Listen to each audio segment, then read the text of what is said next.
درود پاک پڑھتے جائیں، زیارت کرتے جائیں، چلتے جائیں۔ نبی پاک کے تو برکات ہے، درود پاک پڑھیں، زیارت کریں اور چلتے جائیں۔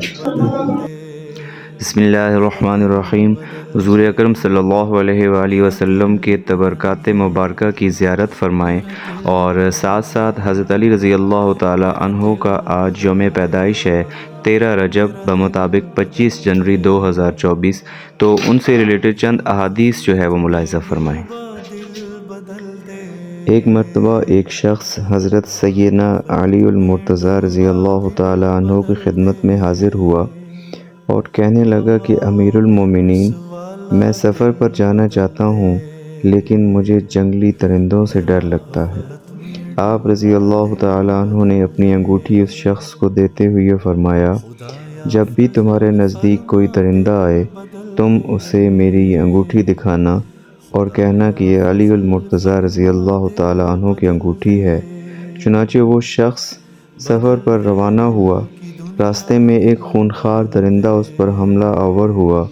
اس شخص نے اس درندہ کو حضرت سیدنا علی المرتضیٰ رضی اللہ تعالی عنہ کی انگوٹھی دکھائی اور کہا کہ یہ حضرت سیدنا علی المرتضیٰ کی انگوٹھی ہے۔ وہ درندہ آپ رضی اللہ تعالی عنہ کی انگوٹھی دیکھ کر بھاگ گیا۔ بدل دے میرا رستہ، دل بدل دے، سنوں میں نام تیرا دھڑکنوں۔ حضرت سیدنا علی المرتضیٰ رضی اللہ تعالی عنہ کا ایک حبشی غلام تھا جو نہایت وفادار تھا۔ ایک مرتبہ اس نے چوری کر لی۔ لوگوں نے اس کو پکڑ کر آپ رضی اللہ تعالی عنہ کی خدمت میں پیش کیا، جہاں اس نے اپنے جرم کا اقرار کر لیا۔ آپ رضی اللہ تعالی عنہ نے اس کا ہاتھ کاٹ دیا۔ جب وہ اپنے گھر روانہ ہوا تو راستے میں اس کی ملاقات حضرت ابن القوا رضی اللہ تعالی عنہ سے ہوئی۔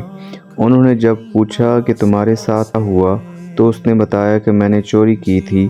تو ابن القوا نے پوچھا کہ تمہارا ہاتھ کس نے کاٹا؟ اس نے کہا میرا ہاتھ امیر المومنین نے کاٹا ہے۔ ابن القوا رضی اللہ تعالیٰ عنہ نے کہا کہ انہوں نے تمہارا ہاتھ کاٹا، لیکن تم اس کا تذکرہ خیر سے کرتے ہو؟ اس غلام نے کہا انہوں نے میرا ہاتھ حق کے ساتھ کاٹا اور مجھے جہنم کے عذاب سے بچا لیا۔ ابن القوا رضی اللہ تعالیٰ عنہ نے حضرت سیدنا علی المرتضیٰ رضی اللہ تعالیٰ عنہ کی خدمت میں حاضر ہو کر تمام ماجرا بیان کیا۔ آپ رضی اللہ تعالیٰ عنہ نے اپنے غلام کو طلب فرمایا اور اس کا کٹا ہوا ہاتھ اس کی کلائی پر رکھ کر رومال سے باندھ دیا اور دعا فرمائی۔ جب آپ رضی اللہ تعالیٰ عنہ نے رومال کھولا تو اس کا ہاتھ دوبارہ جڑ چکا تھا اور ایسا معلوم ہوتا تھا کہ ہاتھ کبھی کٹا نہ ہو۔ میرا دل بدل دے۔ حضرت سعید بن مسیب رضی اللہ تعالی عنہ سے مروی ہے، فرماتے ہیں کہ ہم حضرت سیدنا علی المرتضیٰ رضی اللہ تعالی عنہ کے ہمراہ جنت البقیع تشریف لے گئے۔ حضرت سیدنا علی المرتضیٰ رضی اللہ تعالی عنہ نے اہل قبور کو مخاطب کرتے ہوئے بآواز بلند سلام کیا اور ان لوگوں سے ان کے حالات دریافت فرمائے۔ قبروں سے وعلیکم السلام کی آوازیں بلند ہوئیں اور اہل قبور نے آپ رضی اللہ تعالی عنہ سے اپنے گھر والوں کے حالات دریافت کیے۔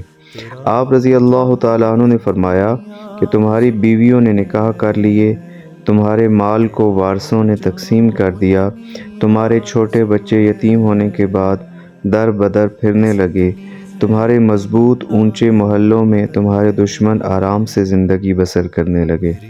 آپ رضی اللہ تعالیٰ عنہ کے جواب میں اہل قبور نے کہا امیر المومنین، ہماری خبر یہ ہے کہ ہمارے کفن پرانے ہو کر پھٹ گئے اور ہم نے جو کچھ دنیا میں خرچ کیا وہ یہاں پا لیا، اور ہم جو کچھ دنیا میں چھوڑ کر آئے تھے ہمیں اس میں خسارہ اٹھانا پڑا۔